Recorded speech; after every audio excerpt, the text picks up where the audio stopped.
Kuna kijana ambaye alikufa akiwa mwaka wa kwanza chuo kwa sababu ya baba yake alikuwa anamfundisha kwa vitendo na si kwa maneno. Kwa hiyo kumbe kuna hatari pale ambapo unajaribu kumfundisha mtu kwa vitendo tu pasipo maneno.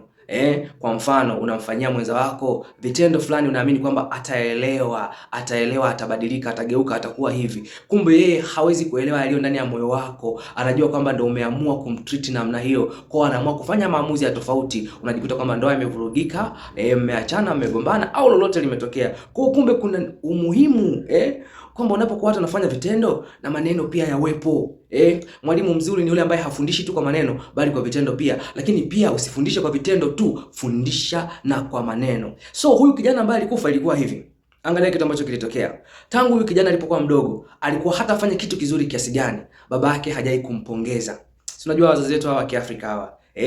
Unaweza kukuta kwamba anakusifia huko mbele ya wazee wenzake, wakikaa huko wanacheza bao, wanakunywa kahawa, unakuta anakusifia, lile ni jembe, nina mwanangu, nina kijana wangu. Lakini akiwa kwako wewe huoni kabisa kama anakukubali, kumbe anakukubali vibaya mno.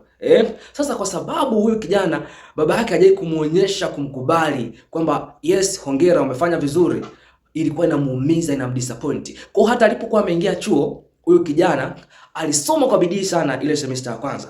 Akafaulu vizuri mno, akawa ameongoza kwenye ile semester. Akawa ameongoza kozi zote, yani kwa level ya kufaulu aliongoza sio tu kwenye kozi yake tu, bali chuo kizima kwa mwaka wa kwanza wote.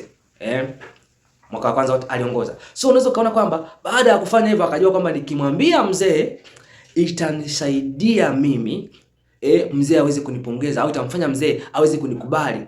Kwa sababu hajai kunikubali, basi kwa sababu nimefanya hiki kitu mzee atanikubali.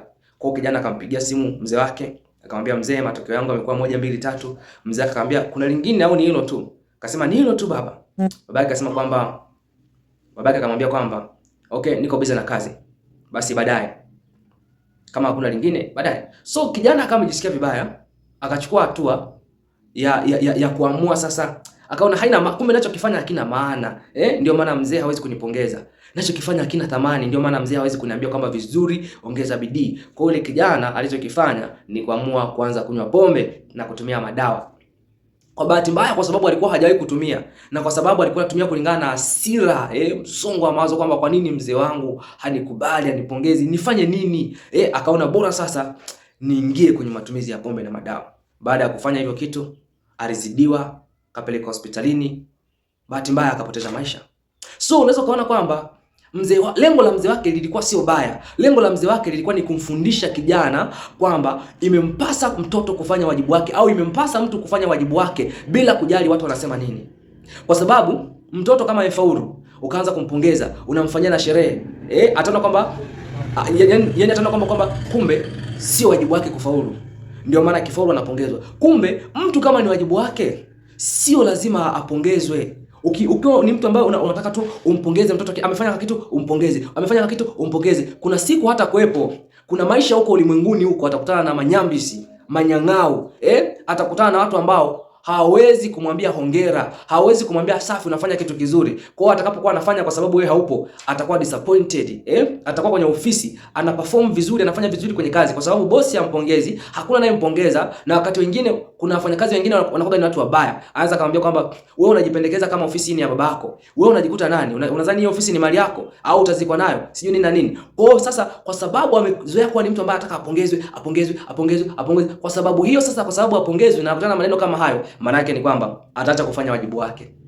Ndio unajikuta kwamba sasa kwa sababu anaacha kufanya wajibu wake, anaanza kufanya mambo mabaya. Kumbe sasa inabidi umfundishe mtoto. Mwambie kwamba mambo yote ya msingi ambayo ni wajibu wako, kama kufua, kuvaa vizuri, kupangilia mambo yako vizuri, kama ni mwanafunzi kufaulu vizuri, kuhakikisha kwamba unakuwa na nidhamu, kufanya kazi vizuri, wewe ni mwajiriwa, heshimu bosi wako, heshimu kazi yako, fanya mambo yako vizuri, ni wajibu wako.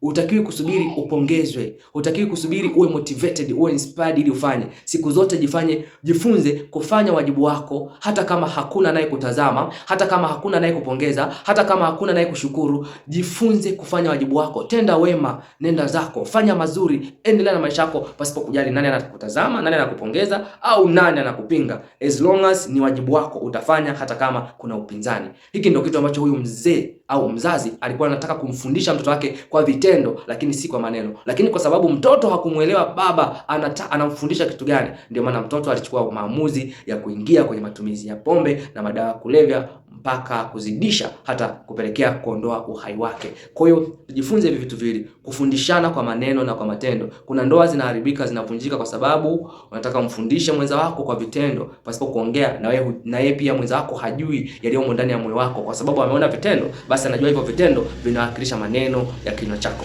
Ubarikiwe na uwe na wakati mwema.